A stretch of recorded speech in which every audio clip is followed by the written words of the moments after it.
ગૌમાં. વાત કરું ગૌ ભક્તિ અને ગૌ વંદના, જે ભારતની સંસ્કૃતિ છે અને ભારતની સંસ્કૃતિને જોડતો સેતુ છે. મા તરીકે કોઈ પ્રાણીને પૂજતા હોઈએ તો એ ગાય માતા છે. એટલે જ ભારતની અહિંસા, એકતા, અખંડિતતાનો અરીસો ગણાવી શકાય ને, તો એ ગાય માતા છે. બ્રહ્માજીએ જ્યારે સૃષ્ટિનું સર્જન કર્યું ત્યારે સૌપ્રથમ ગાય માતાને મોકલી હતી, જેથી ગોવંશથી ગાયને દરજ્જો મળે. એટલે જ માતાના દૂધ પછી પવિત્ર મનાતું હોય ને, તો એ ગાય માતાનું દૂધ છે.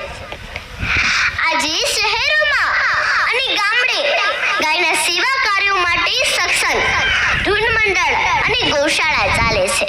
એમાંનું એક ગણાવી શકાય ને તો ભવાની સેવા ગ્રુપ આયોજિત કામધેનુ ધૂન સત્સંગ મંડળ.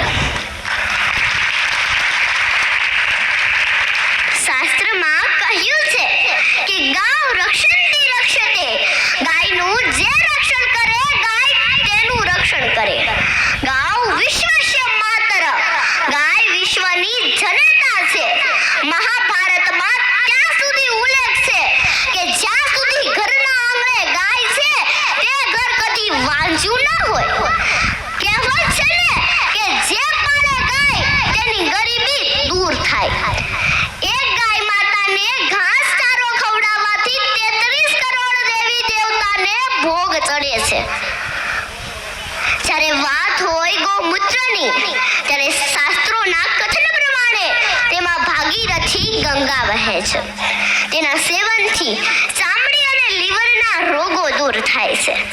ગૌમૂત્રમાંથી બનેલી દવા કેન્સર જેવા રોગો દૂર કરે છે. ગૌમૂત્રમાં એ તાકાત છે કે જે સૂંઘવાથી વાજલી સ્ત્રીઓને સંતાન પ્રાપ્ત થાય છે. દેશી ગાયનું ઘી ખાવાથી કોલેસ્ટ્રોલ મટાડે છે અને માનસિક રોગોથી મુક્તિ મળે છે. વડોદરાના બાવળિયા ગામના ખેડૂત વનરાજસિંહ પાસે 110 ગીર ગાય છે. તે ખેડૂત ગાયના ગોબર અને ગૌમૂત્રમાંથી ખાતર બનાવીને પ્રાકૃતિક ખેતી કરે છે. કહેવાય ને આપણો દેશ આઝાદ થયો છે, પણ આપણી માનસિકતા હજુ પણ ગુલામ જ રહી છે.